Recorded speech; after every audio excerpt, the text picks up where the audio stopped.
Hello, friends. Welcome back. In the series of ongoing MCQs, today's topic is the play A Midsummer Night's Dream by William Shakespeare. It is one of the important comedies written by him. So, today we are going to discuss some important MCQs from this play. The first question on your screen is: the play's structure of four interwoven plots exemplifies Shakespeare's interest in. Actually इस play में सबसे ज़्यादा मतलब जितने भी उन्होंने play लिखे हैं सबसे ज़्यादा सब प्लॉट्स इसी प्ले में माने गए हैं क्योंकि बहुत कुछ इंटरवुवन किया गया है। खास तौर पे लिखा हुआ है फोर सब प्लॉट्स। जैसे एक तो ये लवर्स वाला है जिसमें ये लिसेंडर, हर्मिया, हेलेना ये सब हैं। और दूसरा मैकेनिकल्स का है, तीसरा फेरीज का है और चौथा थीसियस एंड हिप्पोलिटा। कुल मिला के ओवरऑल चार सब प्लॉट्स मिलते हैं। तो इसमें क्या साबित होता है? फर्स्ट ऑप्शन है narrative fragmentation, B polyphonic comedy, C classical unities and D tragic irony. तो करेक्ट ऑप्शन यहाँ पर है ऑप्शन बी पॉलीफोनिक। पॉली का मतलब क्या होता है? मैनी, या जो भी कह सकते हैं कि एक ये नंबर को दर्शाने के लिए इस्तेमाल किया जाता है। पॉलीफोनिक मतलब कई सारे सब प्लॉट्स को इंटरवुवन किया गया है। That's the correct option. The theme of love as irrational and blind is most vividly represented in which episode? कौन से प्ले में, एपिसोड में एक्चुअली इस प्ले के सबसे ज्यादा ये लव इज ब्लाइंड और इरेशनल वाली थीम दिखाई गई है? Titania's enchantment with Bottom, Theseus wedding, Oberon's blessing of marriages and Puck's epilogue. तो option A is the correct one. Titania जो कि खुद एक अपने आप में फेरी है, उसको बॉटम से प्यार करना सिखा दिया जाता है। एक ऐसा मैजिक पोशन दे दिया, जादू कर दिया जाता है बॉटम, जो कि एक उसका सिर गधे में कन्वर्ट कर दिया जाता है, फिर भी वो उससे प्यार कर बैठती है, उसको इतना अच्छा लगने लगता है। तो ये सब लव इज ब्लाइंड वाली थीम दिखाई गई है। इवन गधे से भी प्यार हो जाए। The opposition between Athens and the forest symbolises civilisation versus wilderness, fate versus free will, reality versus illusion, comedy versus tragedy. Correct option A है सिविलाइजेशन, जो एथेंस रिप्रेजेंट कर रहा है सिविलाइजेशन को, और फॉरेस्ट रिप्रेजेंट कर रहा है वाइल्डरनेस को। सिविलाइजेशन वर्सेस वाइल्डरनेस, सभ्यता वर्सेस कह सकते हैं कि वाइल्डरनेस, सभ्यता। Which festival context is most often linked with the chaotic reversals of the play? May Day, Saturnalia, Christmas, Easter. Correct option is A, May Day. ये Christian festival है जिससे link किया गया है इंसिडेंट्स को प्ले की। The course of true love never did run smooth, this line uses which literary device. अभी exam हुआ था अप्रैल में, अप्रैल 2025 में ही, यूपीएचईएससी का, Uttar Pradesh higher education service commission, मतलब असिस्टेंट प्रोफेसर वाला। उसमें ये क्वेश्चन पूछा गया था, the course of true love never did run smooth, this line uses which literary device? Hyperbole, proverbial, metaphor, apostrophe, personification. तो हाइपरबोली जैसा कुछ है ही नहीं, यहाँ पे कुछ बढ़ा चढ़ा के नहीं कहा गया है, एक तुलना ही की गई है एक सही रास्ते से प्यार की। तो that is proverbial metaphor. Identify the speaker, lord what fools these mortals be. ये जो मोर्टल्स हैं, ह्यूमंस, मोर्टल्स का यहाँ पे सेंस है ह्यूमंस। ये जो ह्यूमंस हैं ये कितने बड़े मूर्ख हैं। इस बात को कौन बोलता है? इस बात को पक बोलता है। पक इस बात को कहता है कि ये ह्यूमंस कितने बड़े मूर्ख हैं। जब ये हर्मिया, हेलेना, लाइसेंडर, डेमेट्रियस की फाइट देखता है, प्यार में पगले हैं एक दूसरे के पीछे, तब ये बात बोलता है। Which device is evident in Titania's words to Bottom? Thou art as wise as thou art beautiful. Actually Bottom यहाँ पर गधा बन चुका है और गधा भी उसको खूबसूरत दिख रहा है। वो कह रही है कि तुम इतने सुंदर हो, तुम्हारे शब्द भी इतने सुंदर हैं जितने कि तुम सुंदर हो, इतने बुद्धिमान हो। मतलब कुल मिला के सबको पता है कि वो बुद्धिमान नहीं है, वो सिर्फ जादुई पोषण के उसमें बॉटम से प्यार कर बैठी है इम्पैक्ट में। तो आयरनी है यहाँ पर, क्योंकि ऑडियंस ऑलरेडी नोज कि बॉटम जो है ही इज एन एस, गधा है वो। हाइपरबोली तो हो ही नहीं सकता, तो irony is the correct option. The lunatic, the lover, and the poet are of imagination all compact. Here, Theseus criticizes artistic imagination, praises poetic genius, justifies his own authority, and condemns the fairies. क्या कहना चाह रहा है? तो कुल मिला के वो आर्टिस्टिक इमेजिनेशन को क्रिटिसाइज कर रहा है कि जो पोएट हैं, लवर हैं और ये सब एक ही जैसे हैं। कुछ कुछ ऐसी ही थिंकिंग निसिम एज़ेकियल ने भी एक पोएम में दी है, poet lover and bird watcher. उन्होंने एक पोएम लिखी हुई है, poet lover and bird watcher, एक पोएम लिखी है निसिम एज़ेकियल ने। उसमें उन्होंने ये बात कुछ कुछ इसी से मिलते जुलते अपने विचार रखे हैं कि ये तीनों लोग एक जैसे ही होते हैं। Which device is used in the line I will put a girdle round about the earth in 40 minutes? कि 40 मिनट में ही मैं पूरी पृथ्वी के चारों तरफ एक, वैसे गर्डल का मतलब करधनी होता है, छोटे बच्चे जो पहना करते हैं, लेकिन यहाँ पे हम कह सकते हैं कोई रस्सी या पूरी रस्सी लपेट देगा पूरी पृथ्वी को सिर्फ 40 मिनट में। तो बहुत बड़ी बात कही गई है, तो जाहिर सी बात है एक्सेजरेट की गई है। तो क्या हो सकता है? Hyperbole. Hyperbole is the correct option. Hyperbole is the correct option. Who serves as the chief agent of mischief and mistaken identity in the play? Chief agent of mischief है तो वो पक ही रहता है, जो कि तमाम चीजें करता रहता है, कहीं मैजिक पोशन, किसी का बेस बदल देना, किसी पे जादू कर देना। तो यही है chief agent of mischief in the play. Which character shows unrequited love until the magical intervention? जब तक कि जादू नहीं होता है तब तक उसको उसका प्यार नहीं मिलता है। किस कैरेक्टर की बात की जा रही है यहाँ पर? लेसेंडर, हेलेना, हर्मिया एंड टिटेनिया। तो वो कैरेक्टर है हेलेना। हेलेना ही बेचारी ज़्यादा पैशनेट होती है, लेकिन उसको उसका प्यार नहीं मिलता। तो वो जब तक नहीं मिलता, जब तक कि मैजिकल इंटरवेंशन या जब तक कि जादुई चीज़ें नहीं घटित होती, तब तक उसका प्रेमी उसको उसका प्यार रिवर्स नहीं करता है। According to the Harold Bloom, A Midsummer Night's Dream is all about political order, the transformative power of imagination, romantic tragedy, and aristocratic courtship. तो करेक्ट ऑप्शन है यहाँ पर दोस्तों B, the transformative power of imagination. कि किस तरह से imagine करके कहीं अब बॉटम को गधा बना दिया जाता है, कहीं किसी पे जादू टिटेनिया को उससे प्यार करवा दिया जाता है, कहीं कुछ, तो बहुत मतलब कुछ किया जाता है just with the power of imagination. Northrop Frye interprets the forest world as a site of irrational chaos, political allegory, Christian symbolism and tragic catharsis. तो वो डिस्क्राइब करते हैं इसको site of irrational chaos। Site का मतलब जगह और chaos का मतलब होता है अस्त व्यस्तता। अस्त व्यस्तता मतलब जो चीजें एकदम व्यस्त हो जाएं, उस हिसाब से अस्त व्यस्त। Jane Cott reads the play as romantic pastoral, a dark comedy with grotesque eroticism, pure festive comedy, classical farce। तो जैन कॉट को इसमें दिखाई दिया है डार्क कॉमेडी है, जिसमें इरोटिसिज्म बहुत ज्यादा है, मतलब जिसमें कह सकते हैं कि सेक्सुअलाइजेशन किया गया है कैरेक्टर्स का। सेक्सुअलाइजेशन कैरेक्टर्स का किया गया है, ऐसा इनको लगता है। Which critic observed that the play is a dream of dream? Dream of dream, Samuel Johnson, Coleridge, William Hazlitt and T.S. Eliot। किसको ऐसा लगता है? उसका आपको जवाब देना है। तो ये लगता है सी, विलियम हैजलिट को, dream of dream. According to C.L. Barber, the play's comic pattern reflects carnival misrule, Christian allegory, classical tragedy and political satire। Correct option है यहाँ पे carnival मिसरूल। Which literary device dominates the play's comic entanglements, metonymy, dramatic irony, oxymoron, allegory? तो जो भी लोग बोल रहे हैं सबको पता है कि कौन किससे प्यार कर रहा है, कौन कितना क्या है। जैसे मान ली टिटेनिया बॉटम से प्यार कर रही है, सबको पता है कि वो गधा है, और उस वो प्यार इसलिए कर रही है क्योंकि उस पे मैजिक पोशन का असर हुआ हुआ है, उसकी आंखों पे मल देता है पक। तो सब सारे डायलॉग्स लगभग सब ड्रामेटिक आयरनी से ही भरे हुए हैं, तो this is the correct option, dramatic irony. Who can be seen as the puppet master of the place events?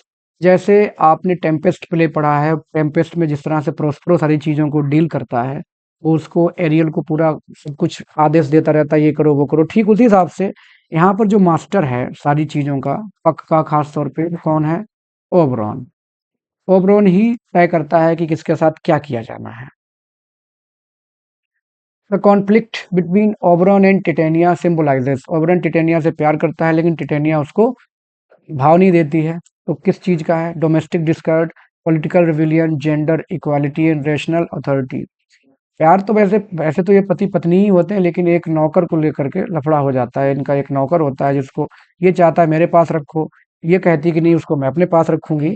तो इसी चक्कर में लफड़ा हो जाता है। तो डोमेस्टिक डिस्कार्ड है, जैसे पति पत्नी में लड़ाई होती है, ठीक उसी हिसाब से domestic discard.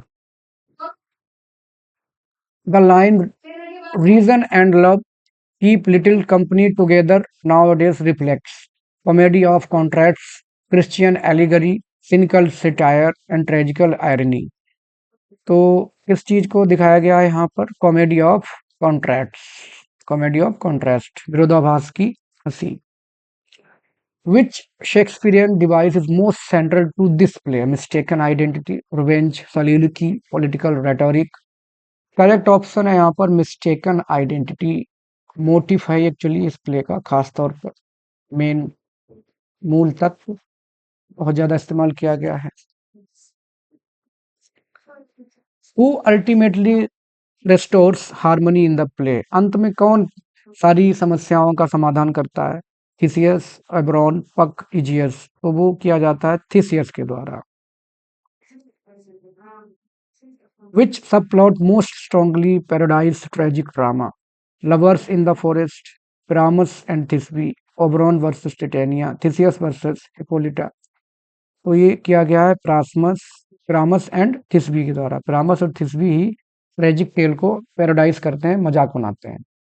Athenian law represents patriarchal order, feminine power, romantic folly and satirical justice। Correct option है पेट्रियार्कल ऑर्डर। यहाँ पर पितृसत्तात्मक सिस्टम चलता है। Pyramus and Thisbe mirrors Romeo and Juliet, Hamlet, Macbeth, Othello, क्योंकि दो करेक्टर हैं, दो ही यहाँ पर हैं। This is the correct option, Romeo and Juliet. Hermia's dream of serpent foreshadows. Foreshadowing मैं आपको पहले भी बता चुका हूँ पिछले वीडियोस में। फोर शैडोइंग का मतलब होता है आने वाली घटनाओं के प्रति एक हिंट कि ऐसा होगा। Lysander's betrayal, Oberon's anger, Puck's trick, Bottom's foil. तो करेक्ट ऑप्शन है यहाँ पर लिसेंडर्स बिट्रेयल। लिसेंडर उसको तुरंत धोखा दे देता है हर्मिया को, और वो हर्मिया सपने में देखती है, वही साबित हो जाता है जैसे वो सपने में जागती है। Oberon's trick on Titania critics jealousy, love, politics, religion. तो क्योंकि ओबरॉन ट्रिक कराता है टिटेनिया के ऊपर, किसके द्वारा कराता है? पक के द्वारा। वो कहता है जाओ, अब वो सो रही होती है, उसकी आंखों पे एक मैजिक पोशन मल दो, जब वो उठेगी तो उसके सामने जो भी दिखेगा उससे उसको प्यार हो जाएगा। तो ये उसकी जेलसी कराती है, जेलसी की वजह से ऐसा वो करता है। Puck as a narrator highlights meta theatre, pastoral satire, romantic tragedy and court politics. तो यह है meta theatre. Theatre within theatre, मतलब थिएटर चल रहा है लेकिन उसके अंदर भी एक थिएटर चल रहा है, that is meta theatre. The course of true love never did run smooth is an example of paradox, aphorism and synecdoche and oxymoron. Correct option है यहाँ पर एफोरिज्म। एक मतलब कह सकते हैं कि कहावत टाइप जो प्रोवर्ब होती है उस हिसाब से, एक short and simple but deep meaning हो जिसकी स्टेटमेंट की, दैट इज एफोरिज्म। जैसे इस स्टाइल के लिए जाने जाते हैं फ्रांसिस बेकन। अक्सर ये क्वेश्चन आता है कि which writer is known as for his aphoristic style. तो फ्रांसिस बेकन इस स्टाइल के लिए जाने जाते हैं। And yet to say the truth, reason and love keep little company together nowadays illustrates satire, dramatic irony, epigram and personification। तो इसका correct option है C, epigram. Which figure of speech dominates so quick right things come to confusion. Right things हैं लेकिन बहुत ही जल्दी confusion में धकेल देती हैं। तो simile, antithesis, paradox and metonymy. तो क्योंकि अपोजिट बात कही गई है, that is paradox. Which critic argued that bottom represents the comic essence of humanity। Comic sense of humanity, मतलब सारे लोग ही ऐसे ही हैं, मतलब अपने सेंस में देखा जाए जानवर वाले ट्रेट हैं, किसी में फनी चीजें हैं, सब कुछ जो ह्यूमैनिटी उसके द्वारा दिखाई गई है। Northrop Frye, William Hazlitt, Harold Bloom and T S. Eliot. तो ऐसा लगता है विलियम हैजलिट को। William Hazlitt the correct option. Which critic called A Midsummer Night's Dream the most perfect expression of Shakespeare's comic imagination? तो ये कहा गया है डाउडन के द्वारा। एडवर्ड डाउडन का पूरा नाम है, वो कहते हैं कि ये कॉमिक एक्सप्रेशन है विलियम शेक्सपियर की इमेजिनेशन का। पिरामस एंड थिस्बी पैरोडी किसकी कहानी ओरिजिनली लिखी गई है? पिरामस किसके द्वारा लिखा गया है? वर्जिल, ओविड, होमर एंड डांटे। तो ये लिखा गया है ओविड के द्वारा, Ovid's tragic tale. Johnson admired the play's, क्या उनको अच्छा लगा जॉनसन को? नेचुरलनेस ऑफ डायलॉग, जो डायलॉग बोले जाते हैं वो सारे नेचुरल उनको लगते हैं, आर्टिफिशियलिटी नहीं दिखाई दी। तो that's why Johnson praised this play for naturality of dialogue. According to Frye, the play belongs to the category of romance, comedy of humours, green world comedy and satiric comedy. तो green world comedy, ये green world comedy का मतलब क्या है कि जितने भी William Shakespeare के प्ले हैं खास तौर पे जंगल में सेट हैं, जैसे एक तो हो गया एज यू लाइक इट, उनका जो प्ले है वो जंगल में सेट है। और ट्वेल्थ नाइट भी कोस्टल एरिया में सेट है। कुल मिला के जो नेचुरल वर्ल्ड में जहाँ जिनकी सेटिंग है, तो उस हिसाब से उन्होंने इस पॉइंट को देखा है, ग्रीन वर्ल्ड कॉमेडी बोला है इसको। फॉरेस्ट हो गया, कोस्टल एरिया हो गया, या कहीं देहाती क्षेत्र हो गए जहाँ इकोसिस्टम होता है, that setting is called green world. The course of true love never did run smooth is said, कहता कौन है इस बात को? Lysander, Demetrius, Theseus and Oberon. तो ये डायलॉग कहा गया है लिसेंडर के द्वारा। The course of true love never did run smooth, though she be but little she is fierce, Helena says this. Helena किसी को के बारे में बता रही है कि भले ही वो छोटी है लेकिन वो है बहुत खतरनाक। हर्मिया, टिटेनिया, हिप्पोलिटा एंड पक। तो ये बोला गया है हर्मिया के बारे में, हेलेना के बारे में। फिलहाल उसकी हाइट की मजाक बनाती क्योंकि हर्मिया थोड़ी सी कम हाइट की है। Love looks not with the eyes but with the mind is an example of irony, metaphor, hyperbole and allegory. Love looks not with the eyes but with the mind, किस चीज को दर्शाया गया है इसमें? तो यहाँ पर मेटाफर है क्योंकि तुलना की गई है प्यार की, नजरों, आंखों की। AC Bradley described Puck as the agent of disorder, the true spirit of comedy, the tragic clown of the play, the philosopher of love। तो एसी ब्रैडली को लगता है the agent of disorder, play में जितनी भी disorder समस्याएं जो भी होती हैं वो किसके द्वारा की गई हैं? पक के द्वारा। The concept of love as irrational is best reflected in which characters words? Love as rational इसके द्वारा कहा गया है Theseus, Lysander, Helena and Oberon. तो जो लिसेंडर जिन डायलॉग्स को बोलता है उन्हीं डायलॉग से साबित होता है कि लव इज इरेशनल, तार्किक है प्यार, भावनाएं, सारी चीजें। The literary device in I know a bank where the wild thyme blows is imagery, hyperbole and synecdoche and allegory. Correct option is imagery, क्योंकि हम खुद समझने लगते हैं कि नदी का किनारा और वहां पर जो जंगली घास है वो सब हवा बह रही है, फूल हिल रहे हैं टाइप से, जैसे डेफोडिल्स एक पोएम है विलियम वर्ड्सवर्थ की, उस हिसाब से। Love looks not with the eyes but with the mind reflects platonic love, idealism in love, Shakespeare cynicism about love, romantic delusion. तो वैसे तो आइडियलिज्म ही दिखाया गया है, आइडियलिज्म इन लव।